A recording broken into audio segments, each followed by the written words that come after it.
नमस्कार दोस्तों, microwave engineering lecture series में आप सबका बहुत स्वागत है। इस वीडियो में डायरेक्शनल कपलर की और नई टाइप की प्रॉब्लम्स लेके आया हूं ताकि आप एग्जाम में बहुत कंफर्टेबल हो सको और क्वेश्चंस को सोल्व कर सको। यहाँ पे क्वेश्चन नंबर जो 3 है डायरेक्शनल कपलर का बोल रखा है, two directional couplers are used in waveguide to sample the incident and reflected power.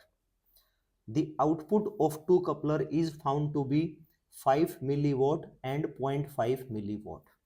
Find the value of VSWR in the waveguide. देखो बच्चों, डायरेक्शनल कपलर का काम क्या होता है, जो हमारी मेन वेवगाइड है उसी के साथ अटैच होने वाला एक एक्स्ट्रा वेवगाइड कंपोनेंट होता है डायरेक्शनल कपलर, जहां पे ये पोर्ट नंबर 3 है और ये पोर्ट नंबर 4 है।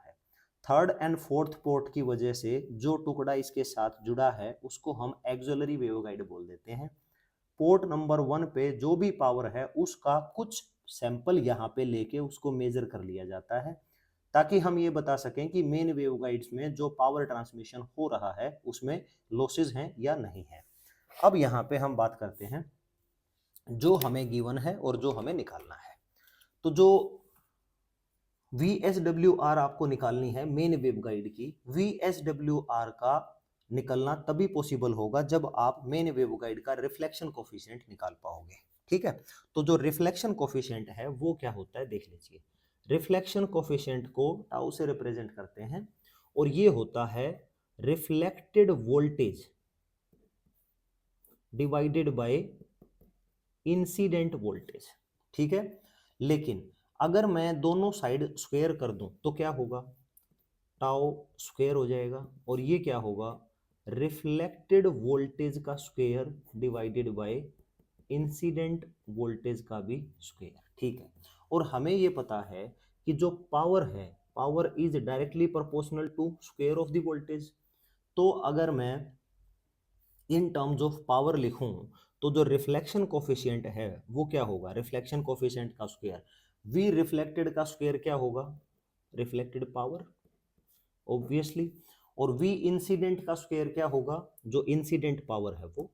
ठीक है, ये हो गया। ठीक है, तो अब यहाँ पे जो हमें रिफ्लेक्शन कोफिशिएंट चाहिए, अब square roots on both side करूंगा तो क्या एक्सप्रेशन बनेगा, ये बन जाएगा reflection coefficient equal to reflected power upon incident power under the root. तो जो रिफ्लेक्टेड पावर आपको दे रखी है, देखो incident power 5 milliwatt, reflected power 0.5 milliwatt, तो इसका मतलब 0.5 मिलीवोट तो रिफ्लेक्टेड है और बच्चों 5 मिलीवोट आपकी इंसिडेंट पावर है। तो इतनी सी इंफॉर्मेशन से अब मैं रिफ्लेक्शन कोफिशिएंट निकाल लूंगा। फटाफट देखते हैं क्या आएगा, 0.5 divided by 5 under the root, तो ये बन गया आपका 0.316। इसको मैं 0.32 भी लिख सकता हूँ राउंड ऑफ करके, तो ऑलमोस्ट कितना आ गया, 0.32। पहला काम बन चुका है, रिफ्लेक्शन कोफिशिएंट आ चुका है। अब रिफ्लेक्शन कोफिशिएंट के बाद VSW निकालना तो एक फार्मूले पे ही डिपेंड करता है। तो VSWR का फार्मूला होता है बच्चों 1 प्लस रिफ्लेक्शन कोफिशिएंट, अगर नेगेटिव होता तो हम इसका सिर्फ मैग्नीट्यूड कंसीडर करते हैं, तो 1 माइनस। ठीक है, तो इसके according 1 plus 0.32 divided by 1 minus 0.32, ये बन गया बच्चों 1.32 यहाँ पे और नीचे आ गया 0.68। तो इस हिसाब से VSWR फटाफट निकाल लो, 1.32 डिवाइडेड बाय 0.68, ये आ गया 1.94। ठीक है, ये बच्चों यहाँ पे हमारा आंसर आ चुका है। अब हम इसके बाद क्वेश्चन नंबर 4 इसी वीडियो में आपको बताएंगे। क्वेश्चन नंबर 4 क्या है, दो आइडेंटिकल 30 dB डायरेक्शनल कपलर दे रखे हैं। अगर आपको 30 dB या कितना भी dB डायरेक्शनल कपलर हो तो ये जो 30 dB हैं ये कपलिंग फैक्टर होता है, ये अंडरस्टूड मान के चलना अपने आप को। Are used to sample the incident and reflected power in a waveguide. Main waveguide में डायरेक्शनल कपलर लगाया और वो डायरेक्शनल कपलर का